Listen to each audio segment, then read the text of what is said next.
도시를 구성하는 중요한 요소 중에 하나는 바로 빌딩과 주택 같은 건축물들. 하지만 이 건물들이 제대로 관리되지 않는다면 과연 어떤 현상이 일어날까? 관리하는 사람이 없음에 따라 가지고 밤에는 청소년들의 우범 지역이 되기도 합니다. 빈집과 방치 건물이 점점 늘고 있는 가운데 도심의 골칫거리가 된 이 건물들을 재생하려는 움직임들이 있다. 도시 전체의 분위기를 좌우하는 빈집의 변신, 그 방법과 과정을 살펴본다.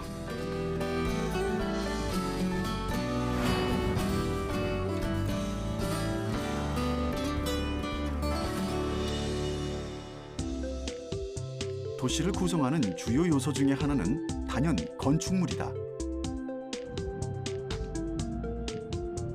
잘 설계된 건물과 멋진 스카이라인은 도시 이미지를 결정하는 데도 큰 영향을 준다. 해가 갈수록 대형 건물들과 신축 아파트가 점점 늘고 있는 가운데 낡고 오래된 건물들로 인한 문제점들이 속속 드러나고 있다.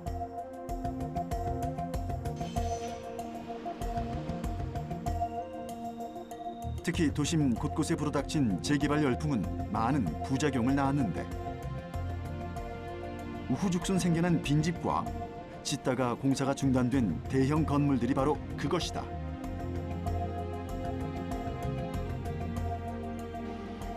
이렇게 방치된 건물들은 지역 미관을 해칠 뿐만 아니라 주민들의 안전을 위협하고 범죄에 악용될 가능성도 높다. 빈집 같은 경우에는 최근에 고령화가 많이 발생하였고, 그리고 대도시로 이주가 많이 생기면서 특히 지방에서 빈집이 많이 발생하고 있습니다. 그 빈집이 이제 시가지까지 침범해서 마을 전체가 쇠락하는 그런 경우까지 나타나고 있습니다. 방치 건축물 같은 경우에는 경기 사이클에 따라서 경기가 좋을 때 사업을 무리하게 추진했다가 경기가 나빠질 경우에는 공사를 중단하고 방치되는 건축물이 많습니다. 특히 우리는 금융위기 이후에 시내 곳곳에 방치 건축물이 있어서 문제가 좀 많다고 볼 수 있겠습니다. 제작진이 찾은 곳은 서울 창동에 위치한 한 건물. 거대한 규모를 자랑하고 있지만 골조와 콘크리트를 드러낸 상태로 공사가 중단돼 버렸다. 원래는 창동역 민자 역사로 활용됐어야 할 건물. 그러나 지금은 도심 속 흉물이 됐다. 벌써 방치된 지 8년째라는데 대체 이곳에서 무슨 일이 일어난 걸까? 예, 이 건물은 이제 2004년도에 착공을 들어가서요. 멈춘 거는 2010년 11월부터 공사가 멈췄습니다. 그 멈추게 된 이유가 시행사가 이제 시공사한테 공사 대금 160억을 지급을 못했기 때문에 시공사가 이제 공사를 중단하게 된 거고요. 현재는 이제 공정이 27%에서 28% 사이고요. 예, 지금까지 들어간 공사비는 한 160억 정도 되고, 만약에 이게 10층까지 올라갔을 때는 공사비는 한 300억 정도 이렇게 추정되고 있습니다. 이걸로 완전히 분양했을 때는 외형이 한 700억에서 800억 정도 이렇게 가능 이렇게 보시면 되겠습니다. 이곳이 개발되던 2003년에는 여러 언론에서 좋은 입지 조건과 풍부한 유동 인구를 토대로 새로운 상권을 형성하는 랜드마크가 될 것으로 전망했다. 국철과 4호선 지하철 환승역인 창동역은 하루 유동 인구가 12만 명에 달합니다. 지금은 평범한 환승역에 불과하지만 오는 2008년이면 대규모 복합상가로 탈바꿈하게 됩니다. 이달 초부터 분양에 들어간 창동역 복합상가에는 9개의 극장을 비롯해 1,800개에 달하는 각종 상가가 들어서게 됩니다. 아파트 밀집 지역인 창동역 주변에는 지금까지 이렇다 할 상권이 형성돼 있지 않은 상태여서 이 상가가 완공될 경우 창동역은 이 지역 쇼핑과 문화생활의 중심지로 부상할 전망입니다. 지하 2층, 지상 10층으로 지어질 예정이던 민자 역사는 현재 5층 높이의 골조만 덩그러니 남아있다. 시행사 비리와 시공사 교체, 또 각종 소송에 발목이 잡혀 도심 속 흉물로 변해버린 것이다. 개발 기대로 들썩였던 창동역 인근 부동산 시장은 공사 중단 이후 침체된 상태다. 문화단지로 조성되어 많은 사람들이 북적이는 랜드마크를 예상했지만 현실은 흉물로 남은 건물과 도심의 불청객 비둘기들만 자리를 차지하고 있다. 이런 대형 건물이 멈춰져 있다 보니까 일단 흉물로 자리를 잡고 있어서 일단 그 상권에 악영향을 미치고 있습니다. 원래 이 상권이 완성이 되면 주변에 이제 랜드마크 건물로서 이 상권을 견인할 수 있는 그런 대형 건물로서 자리매김을 할 수 있었을 텐데, 첫 번째 그런 게 이제 악영향으로 바라볼 수 있겠고요. 두 번째는 집값에 영향을 미치게 되었습니다. 저일면적 84제곱미터 같은 경우에 2011년도에 그 매매 가격이 4억 8천만 원이었는데 현재는 4억 7천만 원으로 오히려 1천만 원이 하락할 정도로 그 인근 부동산 시장에 미치는 영향이 크다고 볼 수 있겠습니다. 현재 창동 지하철 역사를 오고 가는 승객들의 불편함은 이루 말할 것도 없다.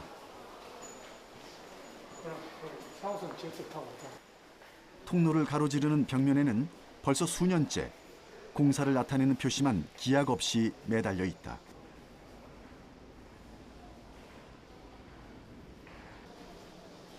지하철 승강장 위를 뒤덮은 붉은색 철골과 콘크리트는 군데군데 녹이 슬어 불안불안하다. 과연 이 방치 건물의 문제를 해결할 수 있는 방법은 없는 것일까? 각종 비리와 시공사 교체, 소송 등이 복잡하게 얽혀 있는 것도 문제다. 장기 미준공 건축물 현황 자료에 따르면 서울에서 5년 이상 미준공 상태인 건물은 총 978곳에 달했다. 착공한 지 5년 미만이지만 6개월 이상 공사가 중단된 건물도 서울시 전체 121곳이나 된다. 연면적으로는 100만 제곱미터가 넘는 수준인데 여의도 63빌딩 약 6개 동에 해당하는 건물이 오랜 기간 미준공 상태로 방치된 셈이다. 안전의 문제 같은 경우는 위에 공사하던 중에 공사를 잘 마무리하지 않았기 때문에 물건이 떨어진다라든가 이런 위험도 있고, 나중에는 이제 한 몇 년 이상 방치될 경우에는 구조에도 문제가 생기기 시작합니다. 구조에 문제가 생긴다면은 다시 공사를 착공하기 힘들 정도로 나빠지기 때문에 비용적으로도 크게 발생한다고 볼 수 있습니다. 제작진은 서울 도심 한복판에 방치돼 있다는 또 다른 건물을 찾아가 봤다. 지하철 2호선 신림역 사거리에 위치한 건물. 그러나 듬성듬성 채워진 외벽과 앙상한 골조만을 남긴 채 공사가 중단돼 있다. 신림역 6번 출구를 나오자마자 보이는 이 건물은 백화점이 될 예정이었다.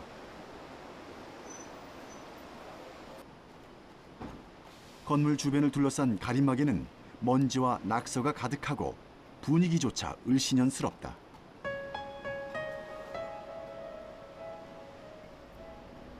(2006년) 지하 7층, 지상 12층 규모로 공사에 착공했지만 시공사가 2008년 법정 관리를 신청하면서 이 건물에 문제가 생겼다. 수백억 원 이상이 투입됐지만 이 건물은 완성도 되지 못한 채 천덕꾸러기로 전락해버렸다. 매일 수천 명이 지나가는 길목임에도 불구하고 외벽조차 갖추지 못한 건물은 언제라도 철근 골조가 떨어질 듯 위태롭다. 그저 지나가는 새들의 임시 휴식처가 되어줄 뿐인데.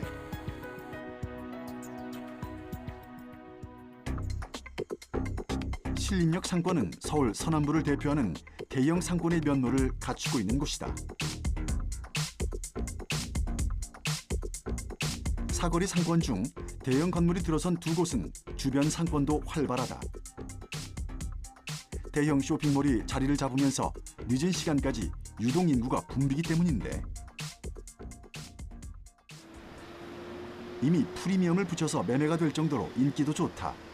벌써 건물주가 3번째 바뀌었을 정도다. 상권 활성화에 기대주로 꼽혔던 신림백화점 사업이 무기한 중단되며 침체기를 맞은 6번 출구와는 뚜렷한 대조를 보이는데, 그렇다면 방치 건물을 해결할 방법은 없는 것일까?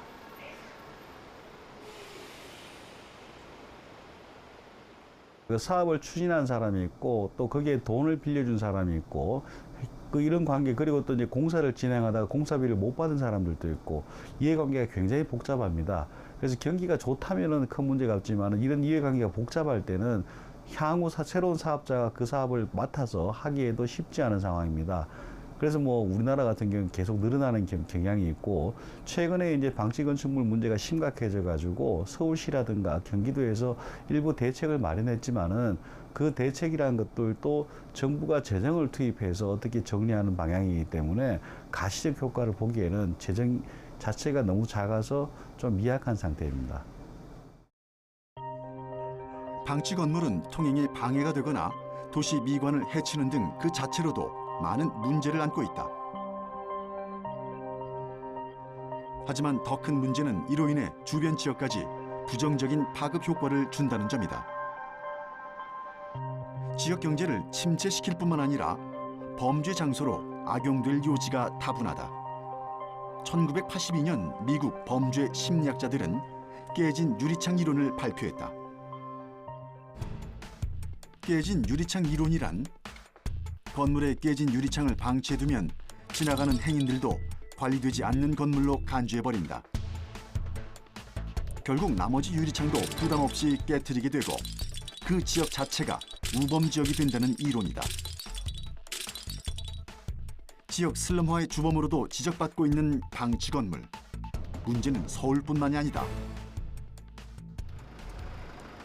강원도 원주시에는 무려 22년째 방치된 11층짜리 대형 건물이 있다.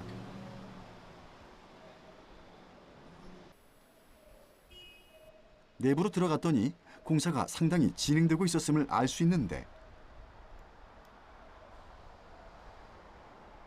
보관 상태 역시 20년이 흘렀다고는 믿을 수 없을 만큼 양호한 상태. 대체 무슨 사연이 있길래 공사가 중단된 것일까? 최초 사업자가 94년도에 건축 허가를 내서 95년도부터 착공이 시작됐었는데요. 그때 아마 얼마 안 가서 외환위기로 인해서 어려움이 있었을 걸로 생각이 되고요. 그 이후에도 사업주가 몇 차례 바뀌어서 2008년도에 또 이전 사업자가 인수를 해서 최고급 주상복합 아파트로 그 사업 진행을 했는데요.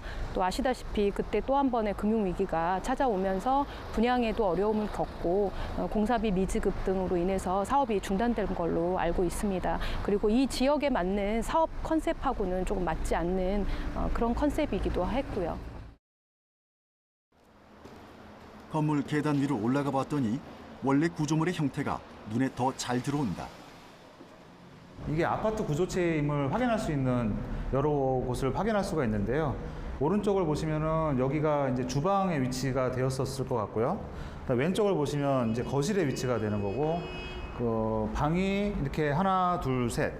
이쪽이 이제 안방의 위치를 하고 있었을 것 같습니다. 그 전에 위치를 보면. 이렇게 그 전에 건물을 지게 된 거는 아파트 형태로 건물을 짓게 된 거였었죠. 건물이 예정대로 완공됐다면 거실로 쓰여졌을 공간은 마감되지 않은 시멘트 벽면으로 황량하게 남아있다. 공간 곳곳에는 쓰임을 다하지 못한 먼지가 쌓인 건축 폐기물들이 놓여져 있다.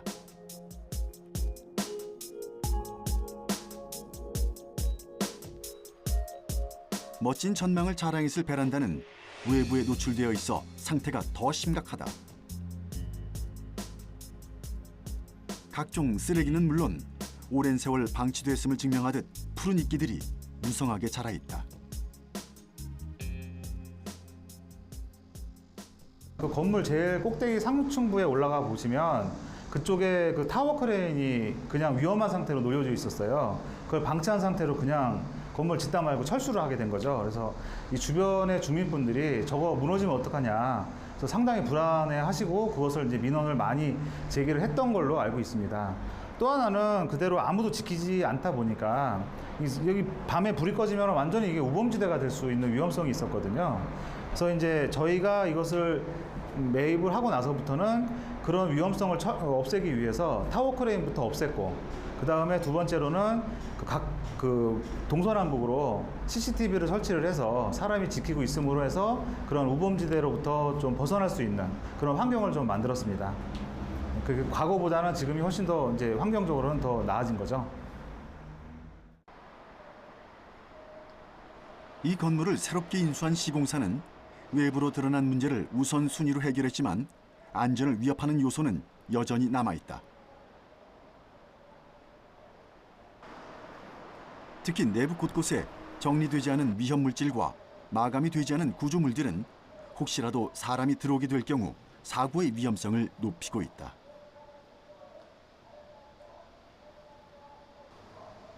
방치된 건축 폐기물들도 골칫거리인데 더 큰 문제는 앞으로다. 이 건물은 기존의 콘크리트 구조물을 완전 철거하고 오피스텔을 신축할 예정이다. 철거할 때 나오는 산업 폐기물의 양이 엄청날 것으로 예상하고 있지만 새롭게 인수한 시행사도 어쩔 수 없는 상황이다. 처음에 건물을 짓게 된 것이 그 고급 주상복합 아파트로 컨셉을 잡아서 건물을 짓기 시작했다고 해요. 근데 이 지역 특성상 뒤편으로는 상지대학교가 있고 앞에 부분에서는 대로기구 앞에 부분에서는 일군사령부 군인들이 있는 데죠. 그런 위치에 이렇게 고급 주택에 주상복합 아파트를 컨셉을 해서 졌다는 것은 그 실패작이라고 할 수 있었고, 이 11층까지 건물을 올리는 동안에 단 한 채도 분양을 할 수 없었던 상황에 처하게 돼서 이 건물이 그대로 방치가 되게 된 겁니다. 그래서 저희는 이 건물을 지금 보시다시피 이렇게 보존이 잘 돼 있어서 그대로 활용을 할 수도 있지만 이 컨셉에 맞게 위해서 이것들을 전부 철거를 하고, 이 학생들이 들어와서 기숙사가 요즘 부족하다고 하잖아요. 이제 그런 기숙사를 부족한 부분을 저희가 채울 수 있는 그런 상품으로 개발을 해서 다시 건물을 새로 짓기로 컨셉을 잡고 새로 시작을 하게 된 것입니다. 11층까지 건축물을 짓는데 투입된 자금만 해도 100억 원이 넘는 규모로 추산되는 가운데 단순한 철거에 드는 비용도 10억 원이 넘을 것으로 예상하고 있다. 여기에다 신축 건물을 올리는 데는 250억 원이 추가로 들어간다. 기존 건물을 사용하면 공사 비용은 절약되겠지만 시장성이 떨어진다. 애초에 고급형 주상복합 건물로 설계한 것부터가 지역과 맞지 않은 판단이었다. 이렇게 장기 방치된 건축물인 경우에는 사실 사업 주체가 사업을 진행할 수 있는 힘을 잃었고요. 그리고 이렇게 오랜 동안 방치를 하다 보면 위험상의 문제가 굉장히 많습니다. 뭐 태풍이 온다든가 뭐 이렇게 됐을 때 뭐 낙하된다든가 뭐 타워 크레인이 뭐 무너진다든가 뭐 이런 여러 가지 사유로 인해서 안전상의 문제가 있지만 사유 재산이기 때문에 뭐 정부나 지자체에서 그거를 처리할 수 있는 방법 자체가 없거든요. 그래서 장기 방치 건축물의 경우에는 뭔가 관계 법령을 좀 개선해서라도 정부가 지자체가 적극 개입을 해서 방치 건축물을 철거하거나 또는 새로운 사업 주체 또는 자금 지원 이런 방법을 통해서 그 흉물로 남지 않고 안전상에도 문제가 없도록 이런 제도적인 보완이 필요하지 않을까 생각이 됩니다. 방치 건물만큼이나 문제가 되고 있는 것이 바로 빈집들이다. 고령화에 따른 전반적인 인구 감소와 재개발로 인한 구도심 쇠퇴가 그 원인으로 주목받고 있는 가운데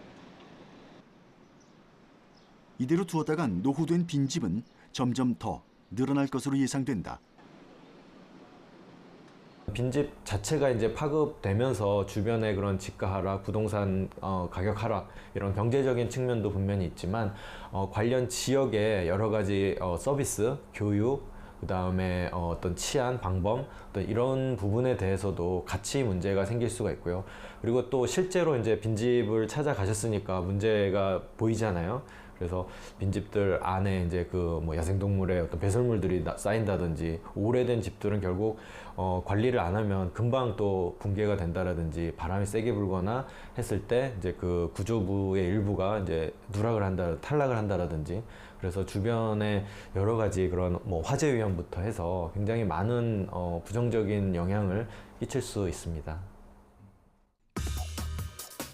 2015년 인구주택 총조사 결과 우리나라 전체 주택수는 총 1,637만 호로 5년 전인 2010년 1,475만 호보다 162만 호, 즉 11%가 증가했다. 이 가운데 빈집은 2010년 약 79만 호에서 2015년 약 107만 호로 급증했다. 2016년 건축도시공간연구소에서 발표한 논문에 따르면 국내 빈집은 2025년 전체 주택수의 약 13%인 273만 호가 늘어날 것으로 분석됐다. 시기상으로도 아주 이게 헌집의 문제, 아주 오래되고 낙후된 집들도 있지만 굉장히 최근에 만들어진 1990년대 이후에 만들어진 그런 집들에서도 이제 발생하고 있는 측면, 그리고 굉장히 양호하고 좋은 주택들 사이사이에 또 빈집들이 이렇게 섬처럼 남아있는, 그래서 시간적, 공간적으로 굉장히 복잡하다라고 말씀을 드릴 수 있고요. 제가 이제 집중적으로 연구한 지역은 이제 서울의 강북 지역, 그 구도심이나 역사문화 지구 사이에 존재하는 그런 빈집들의 집중 현상, 그리고 이제 인천 지역에 대한 연구를 수행한 바 있습니다.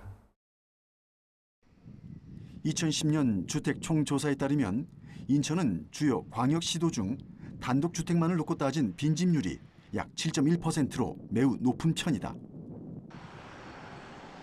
1990년대 들어 주요 산업인 제조업이 쇠퇴하면서 구도심 일대가 쇠퇴를 겪었다. 사람들이 신도시로 이주하면서 구도심의 인구는 물론 가구 수가 대폭 줄어들자 서비스 산업의 이탈도 가속화되고 있는 것으로 나타났다. 인천 숭이동의 한 주택. 세월의 무게가 느껴지긴 하지만 다른 집들과 크게 다른 점은 없어 보인다. 제작진은 구청 관계자를 따라 주택의 내부로 들어가 봤는데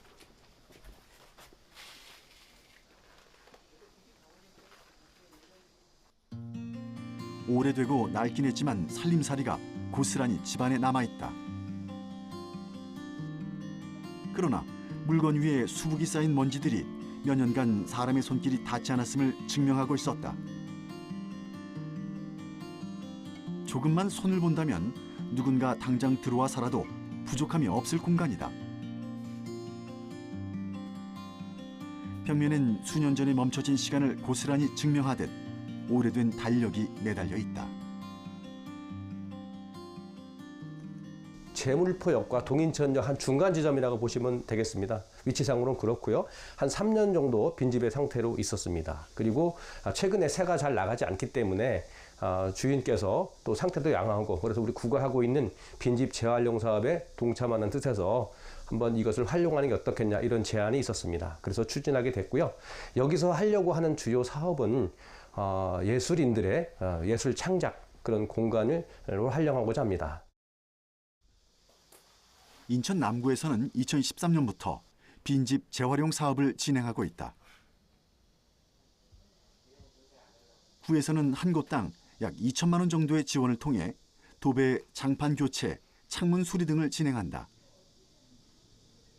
빈집을 사람이 다시 쓸 수 있는 공간으로 재탄생시키는 작업이다.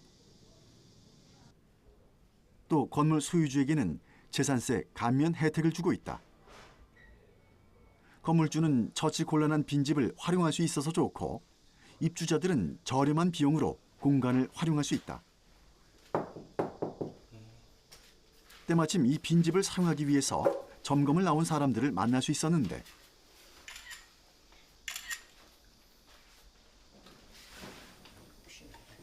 이곳은 앞으로 예술인들의 작업 공간으로 변신할 예정이라고 한다.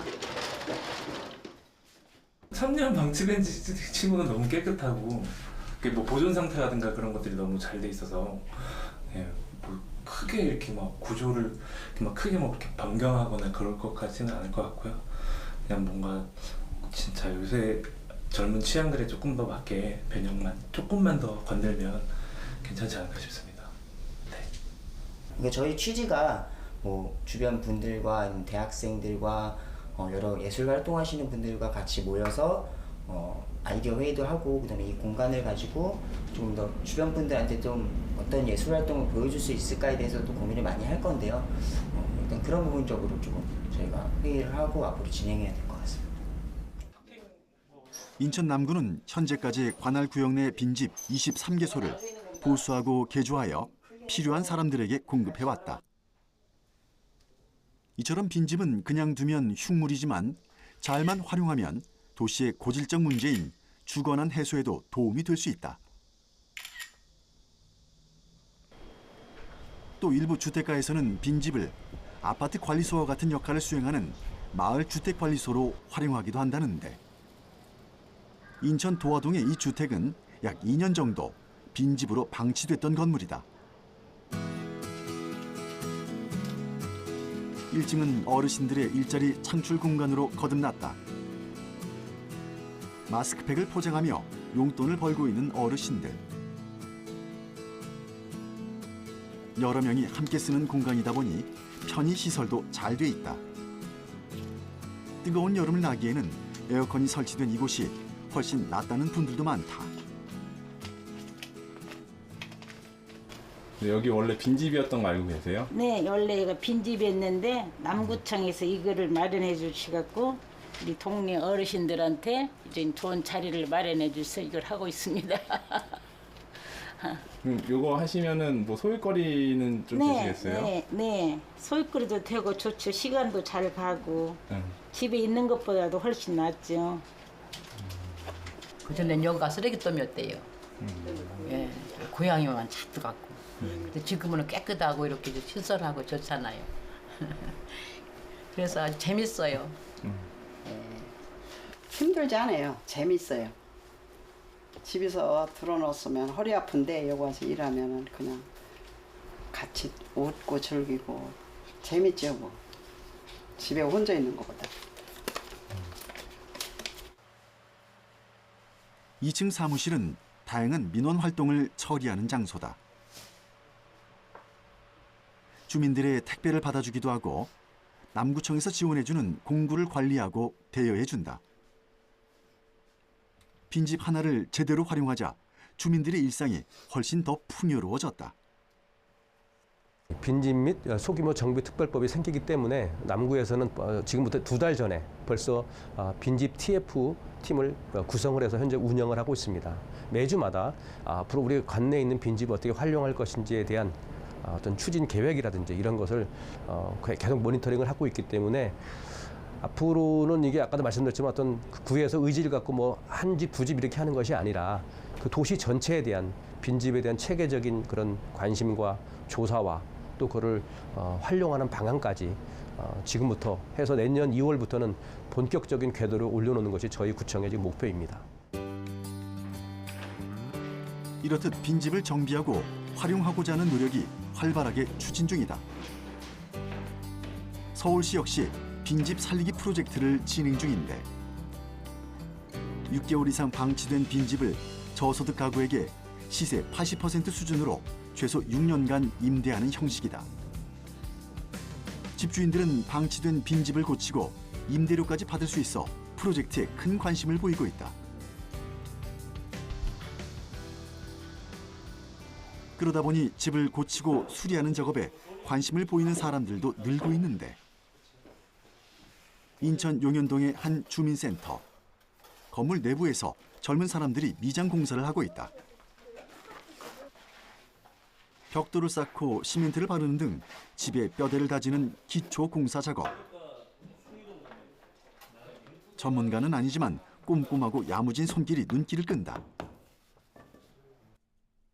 조적기능사 자격증 실습 공부하고 있습니다. 공부하시는 이유가 있으세요? 아무래도 저희가 하는 게 빈집 고치는 일이다 보니까 자격증이 필요하다고 생각해서 지금 열심히 배우고 있습니다. 단순한 미장에서 끝나는 것이 아니라 조그마한 가벽도 직접 세워본다. 집을 수리하는 데 필요한 기본적인 기술들을 습득하는 것이 이 수업의 목표다. 비록 집을 살 순 없지만 수리하는 능력 정도는 갖추고 싶은 청년들이 주축이 됐다. 빈집을 수리하기 위해서 교육 과정을 하고 있는데 이제 빈집을 처음부터 다시 이렇게 세울 수는 없으니까 조그마한 집을 한번 만들어 보는 개념입니다. 그래서 이렇게 뭐 화장실 자리라든지 전기선, 단열, 창호, 문, 그리고 여기는 이제 도배 시험장하고 똑같이 이렇게 안에를 만들어 놨거든요. 그래가지고 이제 도배 또 체험을 계속 해볼 수 있게끔 이렇게 진행하고 있습니다. 빈 집이 있으면 집 밑에 보면 이제 상수도, 하수도, 이제 오수관 뭐 이런 관들의 이름들이 있습니다. 여기는 이제 손 씻는 수전을 놓는 자리입니다. 그걸 다 연습을 해보는 거예요? 지금? 네, 맞습니다.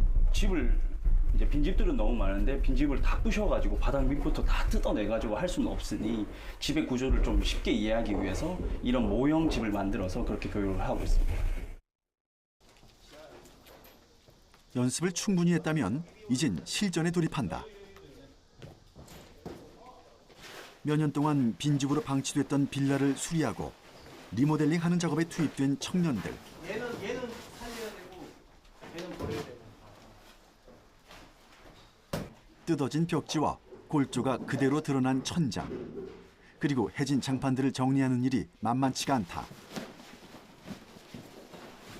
수리 전 내부 철거 작업 때문에 더욱 어수선하기만 한데. 상태가 많이 안 좋네요. 이런 집은 좀 좋은 집입니다. 참고로 말씀드리면, 네, 저희가 이제 이걸 다 천장 다 뜯고 그래서 천장 단열을 하고 그다음에 여기 싱크대랑 전부 다 다시 할 거거든요. 근데 여기 창도 다시 갈 거라서.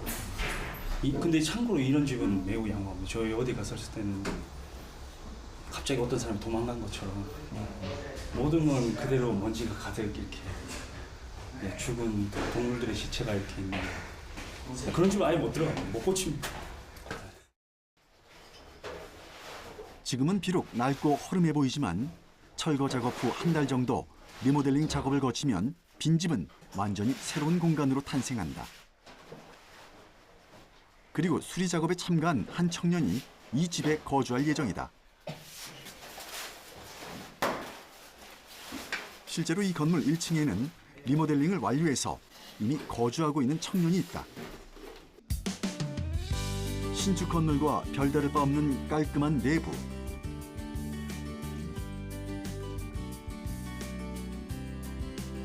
깔끔한 주방 가구와 도배가 잘 돼 있는 거실.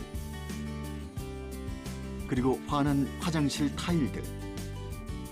따로 설명을 듣기 전엔 누구도 빈집이었다고는 상상할 수 없을 정도다. 완전 그냥 폐가였습니다.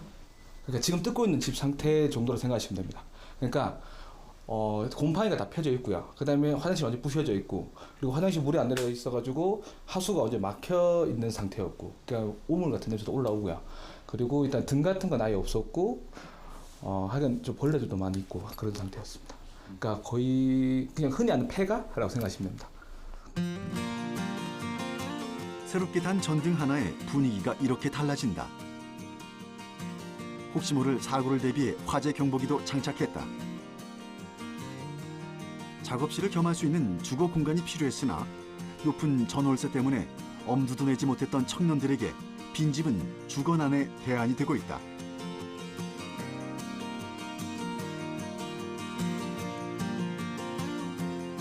월세를 아끼는 혜택을 입다 보니 빈집이 있던 마을 일에도 더 적극적으로 나서게 됐다고 하는데. 아무래도 지역 주민들과 가족같이 지낼 수 있다는 거. 제가 생각했을 때는 그냥 원룸 살고 청년들 그냥 있는 대학교 근처 같은 경우에는 누가 사는지 모르잖아요, 옆에. 근데 여기 같은 경우는 어르신들도 저희 많이 챙겨주시고 저희도 거의 보답하기 위해서 지금 마을 활동도 많이 참여하고 있고요. 그래서 어떤 지역 어머님들이나 저 어르신들과 저희들이 좀 약간 가족 같다는 느낌이 들어서 되게 좋은 것 같습니다. 방치된 건물의 활용은 단지 주거 공간에만 한정되는 것이 아니다. 경기도 화성시에는 조금 독특한 미술관이 있다. 일단 외형부터가 눈길을 끄는데 건물 중 일부에 천장이 아예 없는 모습을 볼 수 있다. 기존의 미술관하고는 사뭇 달라 보이는 풍경이다. 재미있는 것은 천장 일부에서 매 시간 정각마다 약 20분간 물이 떨어지는 이벤트가 열리는데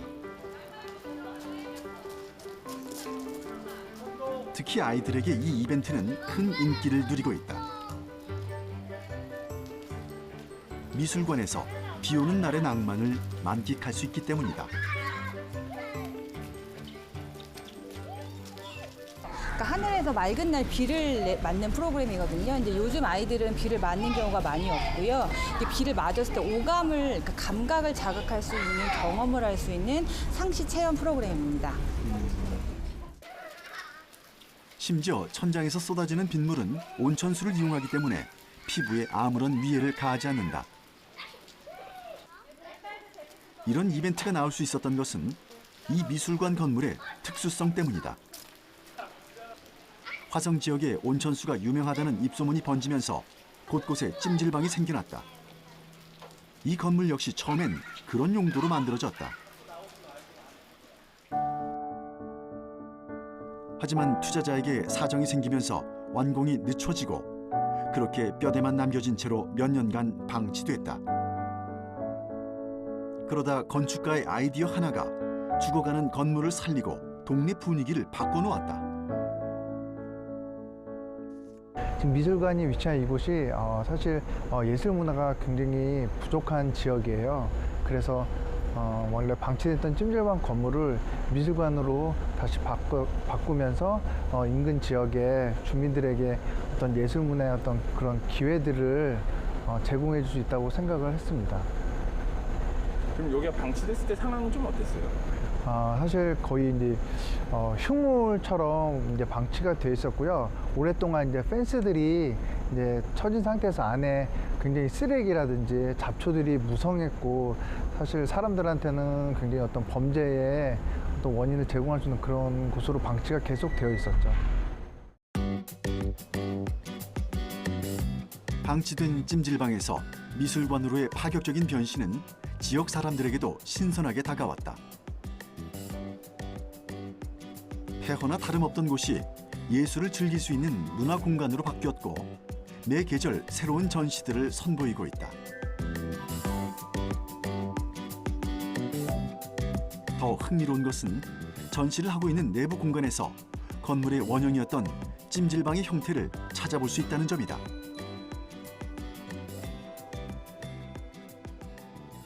예전에 목욕탕이 있었던 그런 탕의 모습들이 그대로 남아있는 곳이고요.